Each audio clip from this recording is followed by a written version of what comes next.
deixou de confiar no Senhor. O que a Bíblia diz? E rei Asa morreu porque confiou nos médicos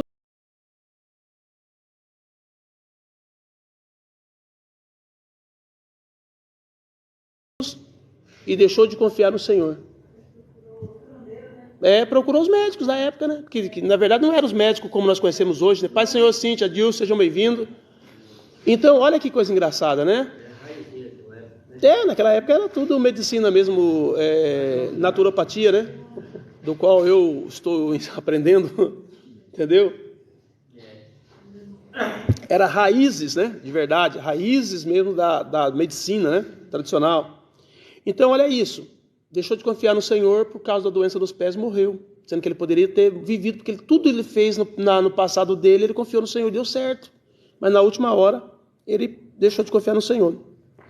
Então, a qualidade da nossa vida espiritual pode ser conectada diretamente à qualidade da nossa confiança em Deus. Ezequias descobriu que uma coisa era derrubar os altos, que seria arrependimento. Outra coisa era confiar em Deus completamente, quando o inimigo está à sua porta e você está tremendamente em desvantagem. Confiar em Deus completamente, no entanto, trouxe uma grande vitória para Deus e seu povo, que mudou o curso de uma nação. Isso ainda pode ser verdade hoje. Estamos preparados para confiar em Deus completamente? Então, uma coisa é você se arrepender do seu pecado, que é uma coisa que parte de você. Você pecou, você entende que você está errado, que você está falho, você vai diante do Senhor e confessa. Agora, outra coisa é quando um BO vem para cima de você e você precisa confiar que Deus vai tirar aquele BO, que Deus vai fazer um milagre. Isso é difícil, entendeu? E é por isso que muitas vezes a gente fica meio atordoado, a pessoa, né, tem crente que fica paranoico até, quando os problemas vêm e se não confiar em Deus, fica paranoico. Tem muitos malucos por aí, que os BO chegou até eles não tinham confiança em Deus, enlouqueceu. Entendeu? Então nós temos que confiar em Deus nos nossos problemas, nas nossas lutas. Ah, mas eu era errado, não tem problema, se você já confessou, já pediu perdão, já se acertou, então espera que Deus vai agir agora. Amém? Confia no Senhor, descansa, né? A Bíblia nos ensina que Deus nos chama a confiar plenamente nele, e ao que fazê-lo seremos vitoriosos sobre os nossos inimigos, mesmo quando parece impossível. Como a Bíblia diz, tudo é possível àquele que crê. Então confie em Deus, que ainda que pareça impossível, Deus vai dar vitória, tá? Deus só vai dar vitória se nós confiarmos, tá, queridos? Se nós não confiarmos, a vitória não vem. Confiança que não muda. Aí está aqui a passagem de 2 Reis 18:5. No Senhor Deus de Israel confiou de maneira que depois dele não houve quem lhe fosse semelhante entre todos os reis de Judá, nem entre os que foram antes dele, porque se chegou ao Senhor, não se apartou dele e guardou os mandamentos que o Senhor tinha dado a Moisés. Então, ele não mudou daquilo. Ele foi uma posição que ele entrou não somente por causa daquela vitória que ele precisava naquele momento. Depois que a vitória veio, ele não mudou, ele continuou confiando. E muitas pessoas, às vezes, estão numa situação difícil, ela vai e confia no Senhor. Aí Deus vai dar a resposta, aí a mãe depois ela deixa de confiar. O que aconteceu com o rei Asa? Ele viveu a vida inteira confiando no Senhor. Só que chegou uma hora, quando estava tudo bem, já tudo tranquilo, ele pega uma doença nos pés e ele não confia no Senhor. Então, o caso aqui do rei Ezequias, não, ele confiou plenamente, ele continuou confiando mesmo depois desse episódio, mesmo depois desse fato. Amém? O Senhor Deus de Israel confiou de maneira que depois dele não houve, já li. A escolha, 18:5. Ezequias decidiu desde o princípio que a sua escolha era confiar em Deus. Olha isso. Nós precisamos escolher confiar em Deus. Nós precisamos escolher confiar em Deus. Por quê? Porque vai vir a dificuldade, vai vir a luta. Querendo você ou não. É incrível que a vida nossa a vida na Terra ela é tão complicada, que por mais que você arruma problema, você fala, eu estou arrumando problema, né? É que nem que tem um meme agora que fala, eu não preciso mais de ninguém para fazer, para fazer o mal comigo, uma coisa assim, né? Tem um meme que fala assim, né? São pessoas que parece que tem um imã para puxar a coisa errada, para fazer coisa errada, entendeu? Tem gente que é assim. Mas mesmo quando você faz tudo certo, mesmo quando você procura colocar tudo dentro dos parâmetros, dentro dos padrões, e mesmo assim, no mundo que nós estamos vivendo hoje, a coisa ainda dá errado em alguns momentos. Entendeu? Só que nós temos que confiar em Deus.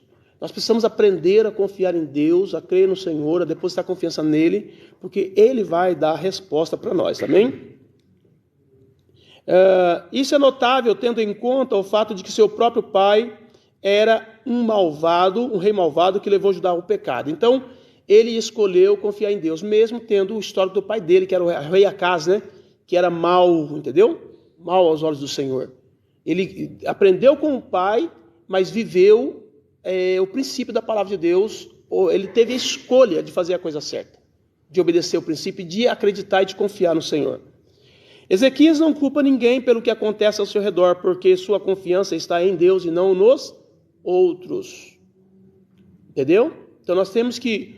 Está no problema? Está na dificuldade? Esquece os outros, porque os outros não vão ajudar a resolver. Nós temos que confiar no Senhor.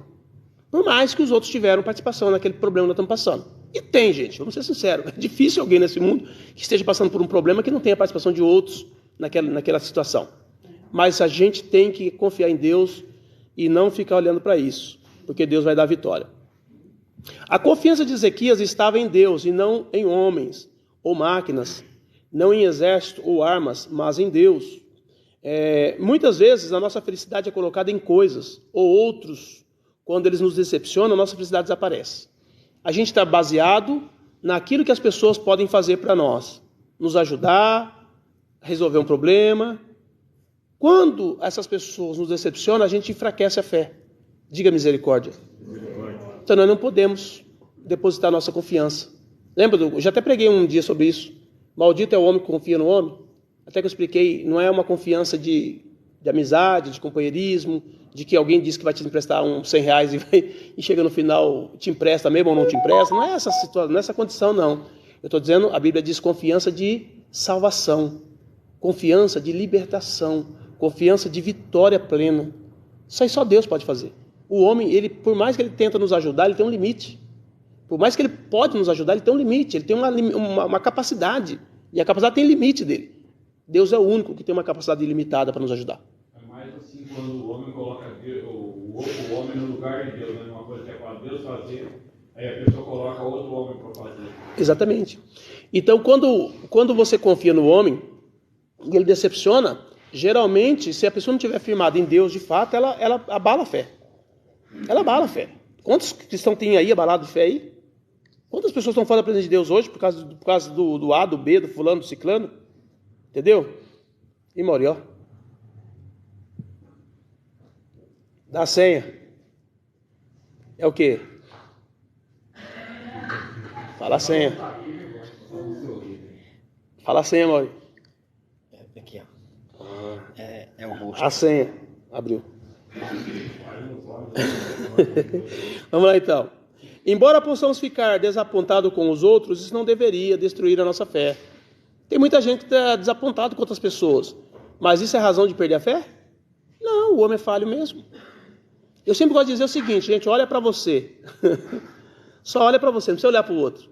Olha para você e aí você já pode reportar aos outros. Já basta, entendeu? Se você desaponta os outros, é bem provável que os outros também vão desapontar você. Pronto, só isso. Então nós não podemos confiar nos homens nesse sentido. Esperar realmente confiar em Deus e crer que Ele vai fazer o milagre. Senão nossa fé fica abalada. A felicidade é uma escolha, é uma questão de fazer a escolha certa. Incessante, 18:6. Porque se chegou ao Senhor, não se apartou dele e guardou os mandamentos que o Senhor tinha dado a Moisés. Ele foi buscar a Deus incessantemente. Ele depositou a fé dele e a confiança dele em Deus incessantemente. Nada cortava essa confiança que ele tinha em Deus. E o quadro dele era um quadro terrível. Gente, 185 mil homens, imagina.